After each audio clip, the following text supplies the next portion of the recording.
Hello everybody, welcome to lecture number 15. We are continuing our discussions on cache memories. In today's lecture, we are planning to find out techniques or mechanisms by which we can improve the performance of cache memory access. And the lecture is titled as Optimization Techniques in Cache Memory. So we know that accessing in cache memory, the CPU first try to access the cache, and that is what is known as hit time. So CPU is going to refer to cache, it is known as hit time, and if it is a miss, then the extra time needed all the way going into main memory and bringing it is called miss penalty. Look into average memory access time is defined as, so in every access, whether it is a hit or a miss, this green component is there always. So this green component is there in all the case whether it is a hit or a miss, and this red component is there only when there is a miss. So if it is a hit, it is purely this circle. If it is a miss, it takes half of the green, go all the way to main memory, come back and then complete the remaining portion of the green. So average memory access time is defined as hit time, the time to access the cache and then return the corresponding word, that is called hit time, plus miss rate into miss penalty. Now we try to see what is hit time. Time to find the block in the cache and return it to processor. It involves time to index, tag comparison and transfer of data. And miss rate is a fraction of cache access that has resulted in a miss. And miss penalty is the number of additional cycles required upon encountering a miss to fetch a block from the next level of memory hierarchy. Now to reduce average memory access time, you know this is the equation given by AMAT is given by hit time plus miss rate into miss penalty. Now how can you reduce average memory access time? Because we always want memory access to take less amount of time. To reduce average memory access time, either reduce hit time or you reduce miss rate or you can reduce miss penalty. So these are the three ways by which we are going to work. But this is a slightly complex equation. If you bring up some techniques which will reduce miss penalty, then automatically miss rate will go high. Or if you do something on hit time, then sometimes miss rate and miss penalty will get impacted. So these three terminologies are very closely knitted. We cannot play around with only one technique. All are equally getting affected. So in this lecture, our whole idea is you have to reduce average memory access time. And the techniques that we use is very simple. Come up with techniques that can reduce hit time, come up with techniques that can reduce miss rate and techniques that can reduce miss penalty. But we have to carefully do it in such a way that impacting one, trying to tweak one of the parameter will be counterproductive in some other aspect. So altogether we have to get average memory access time less. First let us see very simple techniques. The first technique is called larger block size to reduce miss rate. So when I am going to increase my block size, let us say previously my block size was 16 words. So for every miss, I go and bring 16 words. That will reduce compulsory miss for the next 15 words. If the block size would have been 32 words, for every miss I am going to bring larger 32 words. That is the way it is working. So when you increase the block size, you are trying to increase the spatial locality, that will reduce compulsory misses. But what are the disadvantage? It is increasing miss penalty. How miss penalty is increased? Previously I have to bring only 16 words. I can bring only one word at a time. So it will take 16 consecutive bus cycles to bring 16 words. Now when the block size is doubled to 32 words, it takes more time to fill up a cache block. So my miss penalty will increase. You require more time to fetch a block to the cache. It is basically a bus width issue. And for a given cache size, if you increase the block size, then the number of set will come down, because total cache size is RAM. Total cache size is nothing but number of sets into number of or the block size. If you multiply that in the case of a direct mapped cache. So if one parameter, if you increase block size, automatically set number will come down, which can increase your conflict miss. So increasing block size is a good idea, but there are two aspects to it. When you increase block size, compulsory miss will reduce, but conflict miss will go high. Beyond a point, conflict miss will be very high than the saving that you get in compulsory miss. That is a takeaway. So when more number of blocks will be mapped to same location, conflict miss is going to increase. And sometimes when you increase block size to very large quantity, it can bring useless data and evicts useful data, and that is what is known as pollution. So look at this graph. It is a data collected for some of the application. On the x-axis we have block size in terms of bytes, 16 bytes, 32 bytes, 64 bytes, 128 bytes, and on the y-axis you have the miss rate ranging from 0% all the way to 25%. Consider, let's say I am considering a 1 kilobyte cache. That's what you can see.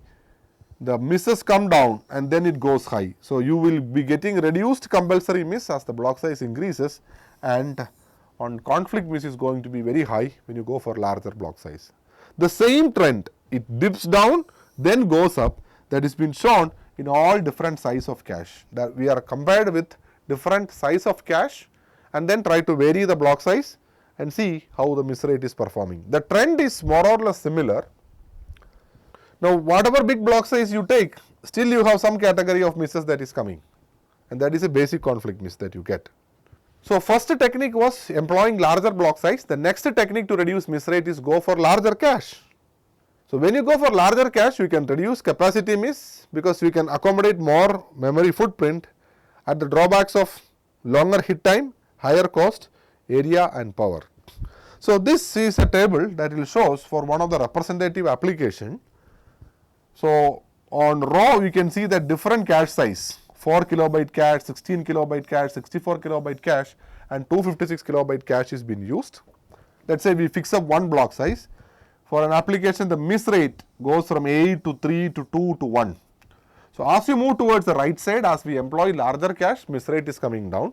Now for a given cache, if you go down, that is actually block size variation, the misses come down 8.5, 7.27, then it goes high 7.78 and 9.51.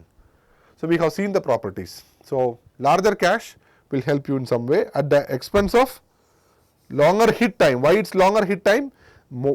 The bigger the cache, the more number of set index it have, it will take more time to decode and reach the corresponding set. Of course, naturally it is going to take more of floor area, so higher cost, area and power. So for few applications like FFT, a simple program, a speech processing program, weather prediction program, we are trying to see, if you see, can you go for larger cache size? Yes. And on the y-axis we have miss rates. We have seen that all the applications, when you increase cache size, you can see that there is a dip in the miss rate. But beyond the point, your miss rate is not coming down even if you increase the cache size. That is because every cache or every application, whatever be the cache size, it will surely have compulsory misses. So compulsory miss will be there even in an infinite cache. Now the third approach to reduce miss rate is going for higher associativity. Fully associative caches are the best, but it takes more hit time because you have to search in all the ways and then find out where there is a hit happened and then how to take out the appropriate data. It's good, but then it will take more time. So the best possible way is don't stick on to direct mapped cache, which will have a lot of miss rates due to conflict miss. Increase the associativity to an optimal possible level. Now what are the drawbacks? If you increase associativity, what are the advantages? What are the advantages? It will reduce conflict miss, it will reduce miss rate and eviction rate, but disadvantage is when you go from direct mapped cache to two-way associative or four-way associative cache, because of the extra multiplexer circuit, it will increase the hit time. Because in direct mapped cache you go and then directly find it out what is a set and then extract the data if it is a hit. But if it is a two-way associative, you have to parallelly perform tag search in both of them and then where the hit occurred, only from that place we can extract the data. So that will produce slightly higher hit time. And it has a slightly complex design than direct mapped, and this more tag comparator circuits are required. So average memory access time, if you look into this red one indicates a direct mapped cache. So as the cache size increases, the misses will come down, and the yellow one is the same cache. If it is fully associative, then the misses are very, very less. Whatever be the associativity, even if you increase to infinite cache, still you have lot of misses and they are the compulsory miss. So capacity miss is predominant if it is a small cache. Whatever large cache it is, still there will be some kind of a miss which is called compulsory miss. In between, based upon your associativity, the conflict miss section varies. So, direct mapped cache has more conflict miss, whereas fully associative cache has less conflict miss, and 2-way, 4-way and 8-way, all other set associative caches have a conflict miss which is lower than direct mapped cache, but higher than fully associative cache. We have learned 3 techniques which are reducing the miss rate. First one is increasing the block size, second one is increasing the cache size, and third one is increasing the associativity. Now, let us continue with yet another approach. Can we reduce miss penalty? Yes, that is what we are going to see, multi-level caches to reduce miss penalty.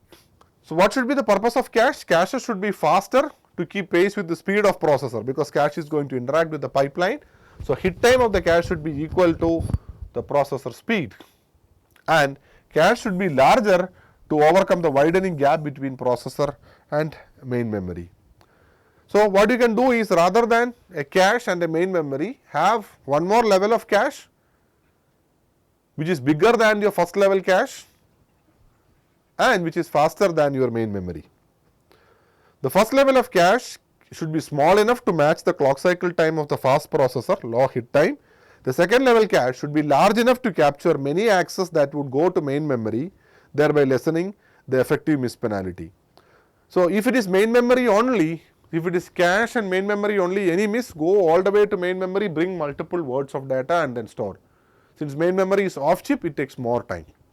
But if you employ one more level of cache, the extra time that you needed all the way to bringing in something from main memory can be reduced much by taking something from the cache alone. It is the next level of cache. So, I can have L2 cache, L3 cache, like that. Each cache is having more capacity, but they will take more hit time because the number of sets is more. So, the idea of multi-level cache is L1 cache should be small and simple enough to have lower hit time.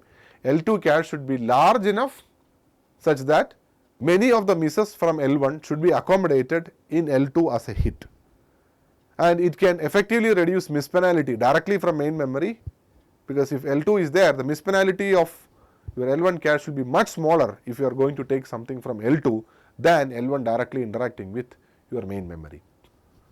This is the logical diagram of a multi-level cache access path.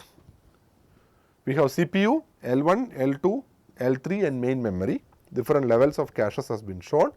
HX indicate the hit rate of level X, and TX indicate access time of level X, let us say it is cache or main memory. Now, average memory access time is defined as hit time of L1 plus miss rate of L1 into miss penalty of L1.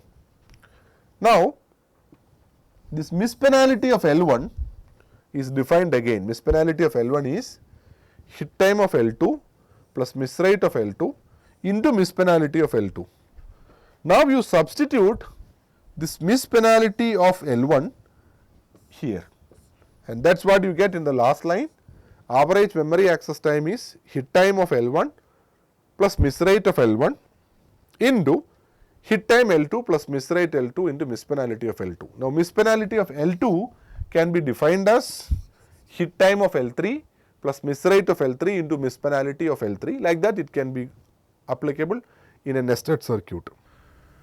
Now, these multi-level caches are going to reduce your miss penalty, and now there are two things as far as miss rate is concerned.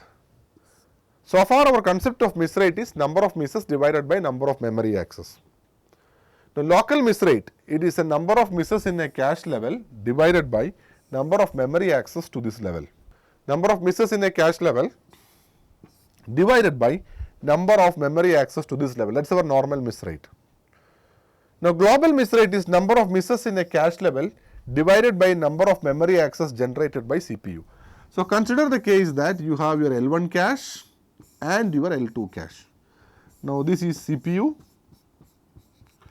Let us say CPU is going to make 100 requests to L1, out of which 90 of them is a hit. So, what is local miss rate?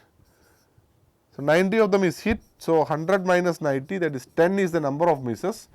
10 divided by 100, that is called local miss rate. Number of misses in a cache divided by number of memory access Out of 100 memory access, 10 of them resulted in a miss. So, local miss rate is 0.1. Now, only these 10 will go to L2. Let us imagine in L2, 80% of them are going to be hit. So, I gave 10 requests, out of which 80 is hit. So, 80% is the hit, that means only 2 is my miss. So, my local miss rate is 0.2. Number of memory access is 10, out of which number of misses is 2. So, 2 by 10, 0.2. So, 0.1 is the local miss rate of L1, 0.2 is the local miss rate of L2. Now, what is global miss rate? Number of misses in cache level divided by number of memory access generated by the CPU. Now, number of misses I got is 2.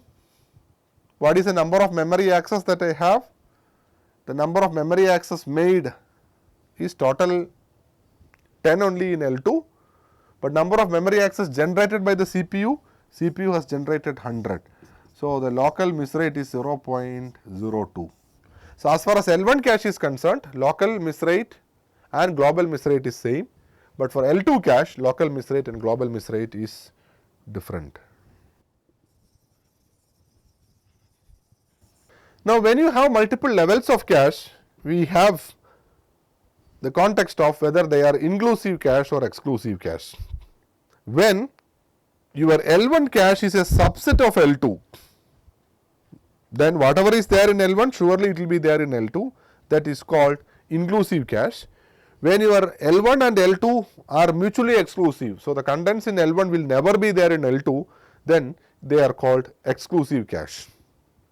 So, the working of inclusive cache and exclusive cache is slightly different. So, think of a case you have 128 KB of L1 cache and 256 KB of L2 cache. If it is inclusive hierarchy, total on chip or total size on cache is not 256 plus 128, because this 128 is actually a copy that is there in L1, or L1 is actually copying from L2. Whereas, in the case of an exclusive cache, the contents of L1 and contents of L2 are separate. So, this diagram shows whenever there is a core request comes in an inclusive hierarchy, it goes all the way to memory, fill the last level cache which is called LLC, and then you fill from L1, and whenever there is an eviction that is been needed, that is been thrown out, and then you are going to supply. Whereas, in this case you are first going to fill up in L1, that is going to evict into L2, and that is the way how things are being processed out. Now, there is the next miss, that is going to be prioritizing read miss over writes. So, if a read miss has to evict a dirty memory block, then the normal sequence is to write the dirty memory block and read the miss block. So, think of a case that you are going to perform a store operation on memory. So, you are going to write something on a memory location, and then you are going to load something from some other memory location and load a new value from the same memory location. So, let us imagine all of them are indexed to cache 0. So, I have to perform first a write. So, imagine that is a dirty block, you are going to evict something. So, this is mapping into the same thing. So, I encounter a read miss. So, here there is a write, then there is a read miss. So, what we are trying to see is the optimization is you have to copy the dirty block to a buffer and read from memory and then write the block, which will reduce CPU's waiting time. So, we have is you are going to perform a write, and if it is a write through cache, you have to first write to cache and main memory together. Now, think of a case that you have a dirty block, that is something that is written. Now, there is a read miss that comes. This read miss is going to evict out this block. Since it is dirty, what we see is the eviction process will be over only if the dirty data is returned to main memory. It will take a lot of time. In the meantime, the read miss is waiting. So, the optimization is whenever you have a write operation and a read operation to be done, prioritize read over the write. So, this dirty write, I will put up the value in the buffer, perform the read so that the block is being updated. You got a new block to read, processor will continue. In the background, you complete the writing. That is whole idea of prioritizing read misses over write. So, we have learned 5 cache optimization techniques today to reduce average memory access time. larger blocks which will reduce miss rate, larger caches will reduce miss rate, and higher associativity also will reduce miss rate. Multi-level caches will reduce miss penalty, and prioritizing read miss over writes also will reduce miss penalty. There are a few more other, so whatever we have learned is basic optimization. There are few more cache optimizations that we will learn in the next lecture. Thank you.